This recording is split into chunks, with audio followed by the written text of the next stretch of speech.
Hello and welcome to a special version of Goa Wants to Know. We moved out of the studios into the great white outdoors. My guest today is arguably the man of the moment as far as these elections is concerned, Michael Lobo, former minister, former Kalangut MLA, who now has created a political earthquake by moving to the Congress. Michael, we'll begin by asking you what led to this big political earthquake. Um, After Manohar Parikar's exit, see, we were handpicked boys of Manohar Parikar, whether it was me, whether it was Alina Saldana. We were all handpicked boys, girls of Manohar Parikar. We joined Manohar Parikar BJP, and that time BJP was not there at the center. So we never knew BJP at the center. We knew Manohar Parikar in Goa, and he gave us confidence. He united people of Goa, irrespective of caste, religion, and he brought everybody together. When I say brought everybody together, is earlier people did not want to touch BJP, but they touched BJP when Manohar Parikar gave the confidence to the people of Goa. And I was one of them who joined him in 2005 and 6. I was with him when whole of Goa was not with him. You can say like that.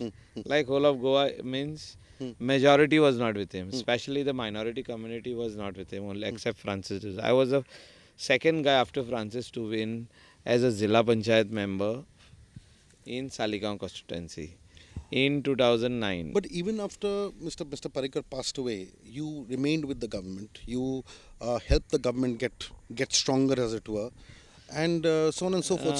So you. No, there were always arguments on this point, I would say. See, exit of Manohar Parikar, we saw that there was a new face, Dr. Pramod Sawant. He was new, we were helping him. As a BJP legislator, it was my duty to help him. He was a speaker, I was deputy. When he became CM, in 2 months I was made a minister. Right.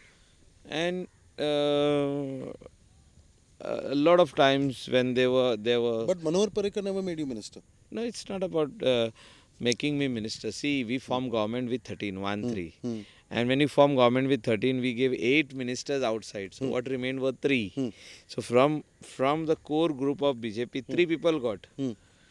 3 legislators got to be in the cabinet, and one was Manohar Parikar. So 4 he could bring. So I was part of the speaker and deputy. Right. Right. So, but after that, when I became minister and Manohar Parikar left us and went, so it was like Dr. Pramod Sawant was totally being controlled by a super CM. That was the main. Would you like to name him? No, I don't want to name. Everybody knows him. He wears that white bandi, and we call him a bandi man. No, why don't you name him? Is it out of fear? It's not out of fear. It's like, see, we worked in that party for X number of years, and people know whom I am referring to. Even Lakshmikant Parsekar referred him directly, calling him in that Konkani language. What did he call him? Whatever remains out of the rice when we or whatever food remains, we put it in some place, and that thing is called so and so. What is it called? So, let us not go into that. But I simply say one thing, that when we are elected MLAs, when we are elected representatives of the state, when we are representing people in the legislative assembly, Chief Minister is the supreme commander of us, and CM represents us in the state, Fine. and we represent the people. So what led to the breakup? See, every time there was interference in the governance, every time there was interference of him alone, and this was conveyed to the party president, to the other core committee members of the party, which they had no control over him. So he used to always tell the CM that I made you the chief minister. He used to always say this. Okay. And that was not accepted. And CM used to get scared of him. and he used to bring his own bills to be passed in the legislative assembly. Whatever used to come in his mind, he used to put it up on paper. Right. And get some drafting done, Right, and right. all those cabinet notes and so many other things came before the cabinet without our knowledge, without we knowing anything about it. So are you saying that the super CM interfered in cabinet decisions and Everything, looked at government files as well? Everything.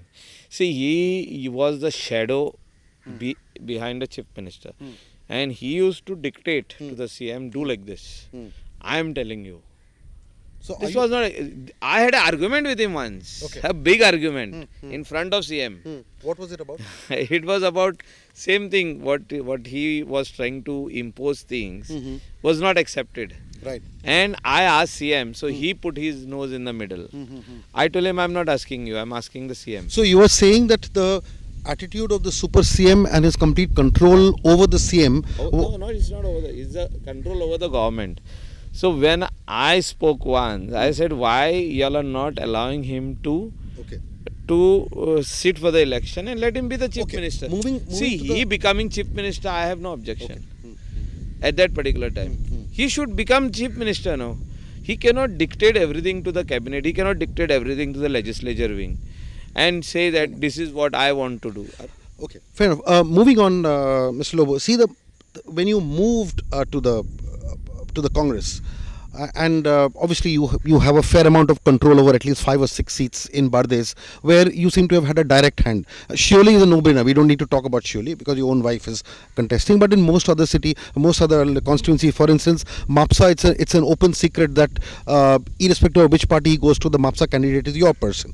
So we all know that the Saligao candidate is absolutely your person, and it was your gift to the Congress first before you actually moved to the Congress. So the feeling is that you are moving there as a regional strongman, and you'll be actually controlling 4 or 5 constituencies.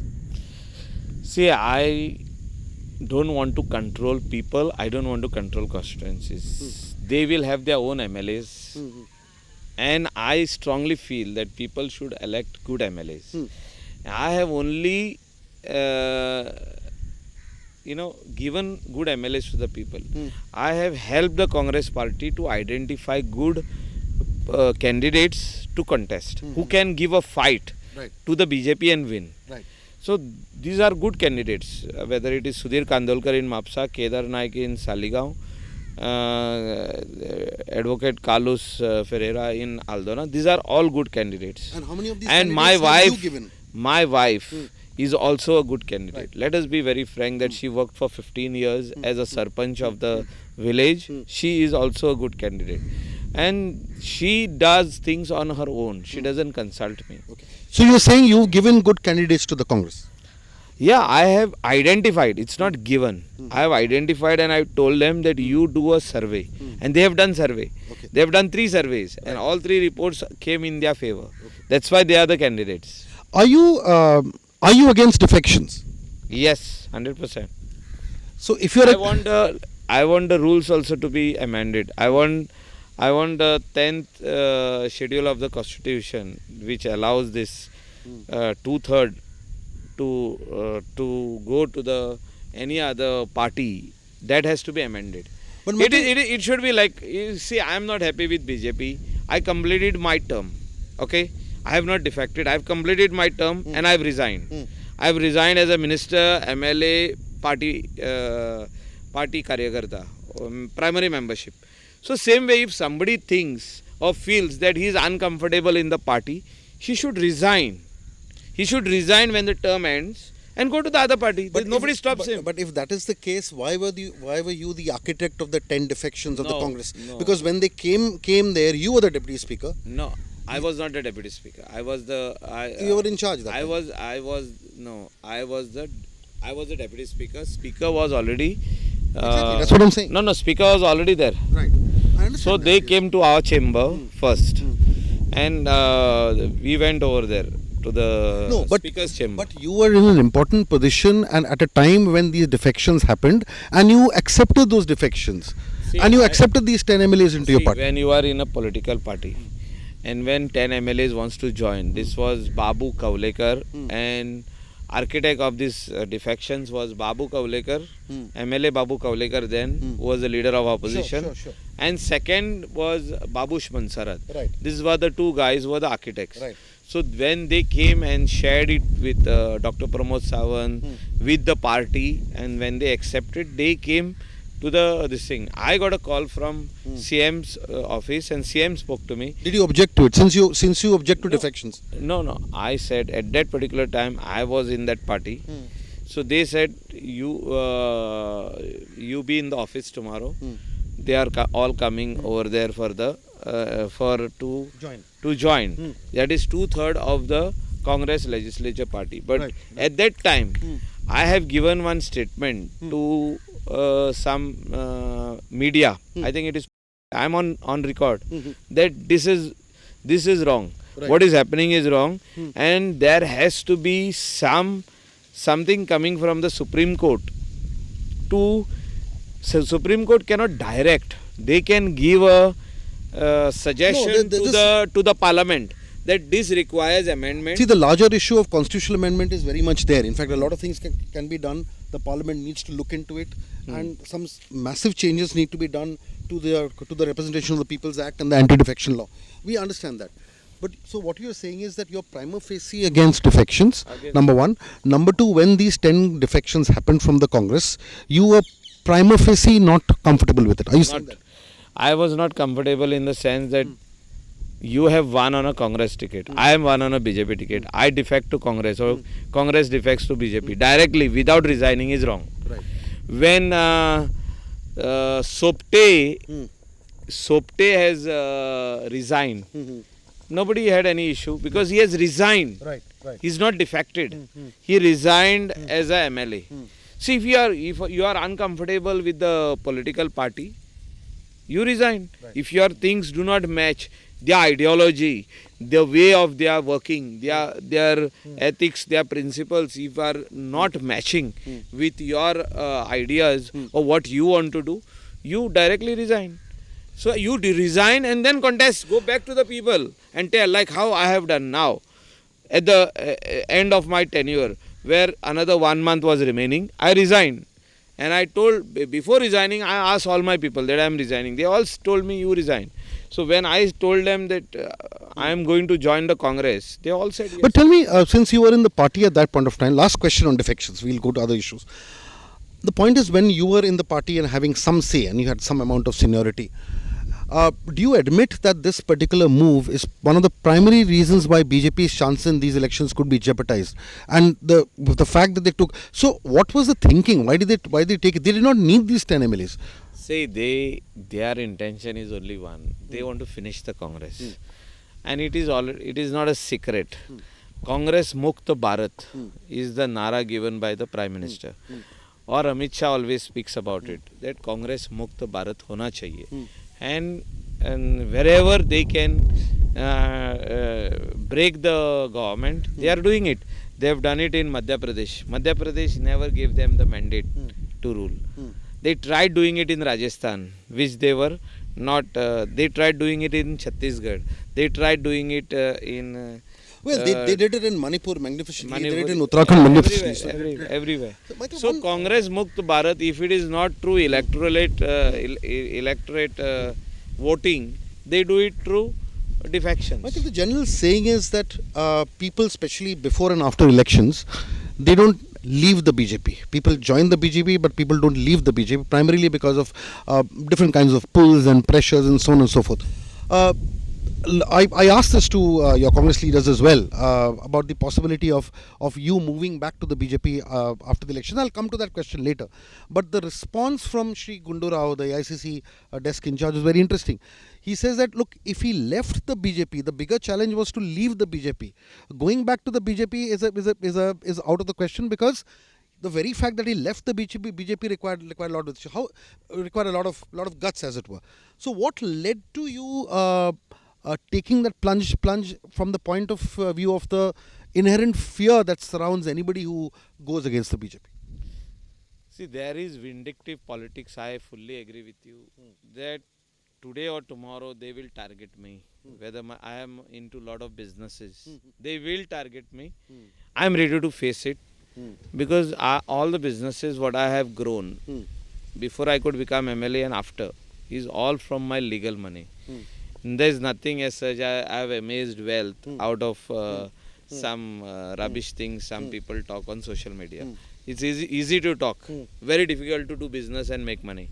So we have done it, and you people say that I have got assets worth so many crores and so many crores, 80 crores or 90 crores. No, they say Those are they say 3,000 crores. no, those assets of mine, if they are even 100 crores, were valued less in the year 2012 when I first filed my papers to become an MLA. At the time of scrutiny, they said that you are having so many. Like now, they have appreciated in value. Right. You have to understand one thing. My assets have appreciated in value. So the question only does not arise that like I should get scared or something like that. I have come out of my own wish, the wish of the people of my constituency and the surrounding constituency. I have asked many leaders whether they are panch members, sarpanchas from other panchayats which are not represented by me, whether it is Sholim constituency, Mapsa. I have asked people from Aldana constituency, from Saligaon constituency, and they have all said to me, Michael, you lead the way, and we all feel that you should be leading the Congress party for the next election. When they meant to say I should be leading in North Goa. We have a leader in South Goa as Digambar Kamath. Why I told them like this is that Congress remained with only one MLA, that is Digambar Kamath, because I knew that Pratap Singh Rane, Honorable ex-CM and 10 times legislator, would not contest the election. That was always spoken to me by his son. His son used to always tell me that my wife will contest there. My father is going to take a VRS from the political system. Yeah. Michael, one of the charges that you've accumulated over the period of time, and this is what your opponents say, other people say, activists say, and so forth, that you've converted Kalangut into an absolute urban jungle. A pristine village has been converted into an absolute monstrosity with rampant illegal construction, zone changes, the manipulations in the ODP, converting pristine fields into construction areas and all that. And these charges kind of stick with you as a shadow. The point is that do you agree that the whole face of Kalangut has changed and there are a fair amount of illegalities which have probably happened? See, when I took over as the MLA of Kalangut in 2012, all these things were existing as it is. Okay. We helped the people to give them higher FAR so that they could build the existing houses or guest houses and rebuild them nicely. So from 80 we gave them 100 FAR. There is nothing wrong in that. So we have planned the village in such a way that we have identified football grounds, we have identified parking spaces, we have identified because the village is growing into a very hot.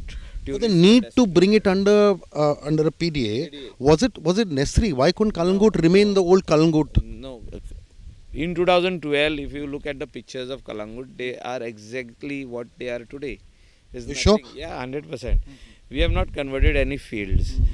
What the fields which people are talking, there were already houses inside that has been shown as settlement. No field has been converted into build any new hotels or something like that. Okay. So people talk a lot of things. So you're saying no? Done good planning. You're saying no fields have been converted into big hotels at all? At all? Okay. People talk. Whatever some houses were inside of locals, we have helped them and made it settlement. Another charge is that you see this outsider builder lobby has taken hold over Kalangut, and whatever developments are happening is happening because of the outsider builder lobby, because of which land prices have gone up hugely, and most of the construction is done by Delhi walas. That is what people say about Kalangut, and they say that you had a fair share of in the whole process to help. See, I will tell you one simple thing. 2012 till date, I am the MLA of the constituency. Now, who sold the land to people from Delhi who bought the hotels, who built the hotels, are the Goans. Goans sold their land to a person from Delhi, from a person from Bangalore, Pune. How can I, as a legislator or a chief minister or a government, ban the sale of land of a Goan to an Indian? I want to know this. The sale of they will build only. Quick answer. Sale of land probably happened because the zones were changed to allow them to build. No. Everybody had their hotels before I could become MLA. What they have done is they have redone their hotels, they have reconstructed their hotels. Some small guest houses were turned into a bigger hotels. They were all locals. Okay. Later on, some of them have sold. I would not say no. But we have not given higher affair to Tom, Dick and Harry or anybody just like that. Okay. We have given from 0.8 to 100. Okay. Coming to the Congress, why did you choose the Congress? Why do you have faith in this party, and what made you believe that the Congress, which was completely decimated after 2017, has a chance to come up? What did you see in the Congress for you to take such a major decision? See, Congress is a party which fought for the independence of the country. Congress is a party which liberated Goa. Congress is a party which gave Goa statehood, opinion poll, statehood, everything. Right. Now this party had so many leaders inside Right. that whenever they used to take a decision, all the leaders used to differ. All the leaders wanted to become chief minister. 2017, I am again repeating the same thing which I repeated long time back. That Congress could not form the government in spite of people of Goa gave them 17 seats. People of Goa gave 3 to Goa Forward, MGP, all against the BJP. Right. And Congress could not form because they had 5 chief ministerials sitting over there in that meeting. Right. Now you tell me if 5 of them are sitting on that round table conference Right. where they are going to decide the CLP leader. 24 hours, even after 24 hours, they could not decide a Congress legislature party leader because Pratap Singh Rane said, I want to become CM. Digambar Kamath said, I want to become CM. Luisin Falero said, I want to become CM. Ravi Naik said, I want to become CM. Then leader of opposition, Chandrakant Kavlekar said, I want to become CM. Now 5 chief ministers want to become CM. Sitting, means they are Sitting MLAs, yes. yeah, sitting MLA. And they are not ready to bow down Right. and say, okay, Digambar will become, or Luisin will become, or Ravi Naik will become. All of them are not coming with a consensus. So this is where Manohar Parrikar stepped in and said that I am ready to come down to Goa. So this is where within 24 hours we formed a government. BJP formed the government. There was no problem with the Congress party. Congress party in Delhi had no issue. Congress party in Goa had no issue. The greed of those 5 stopped the Congress from forming the government is the real truth.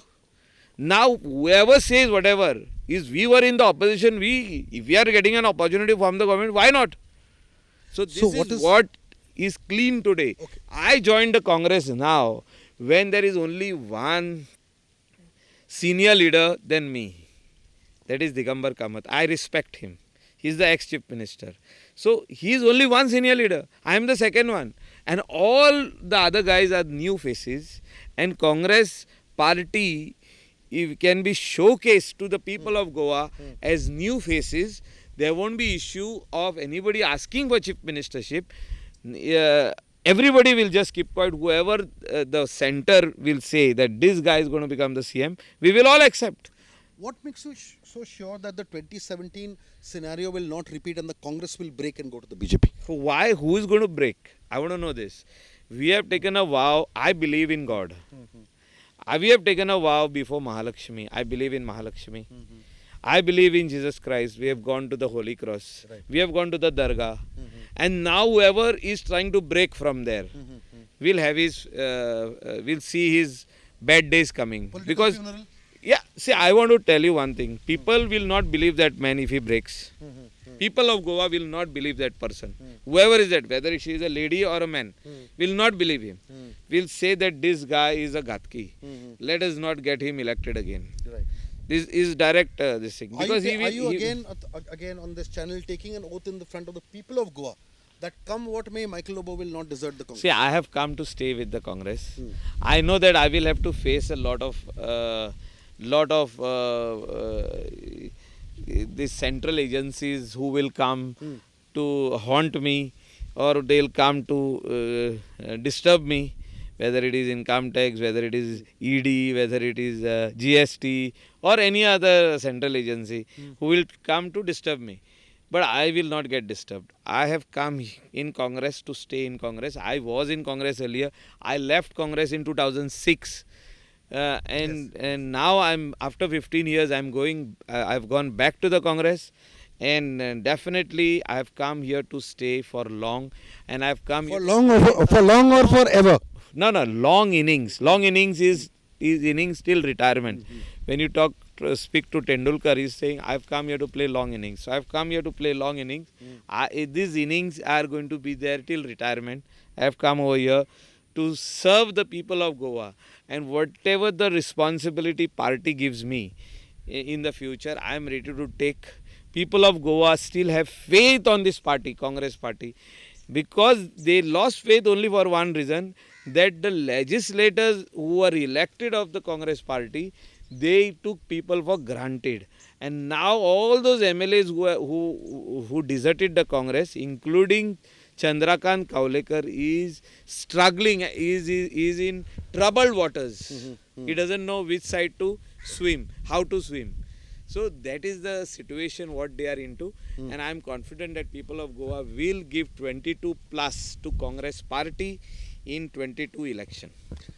On this note, we're unfortunately running out of time, so we'll conclude this. But it's been a very invigorating discussion, Michael, as always, and we wish you and your party all the very best.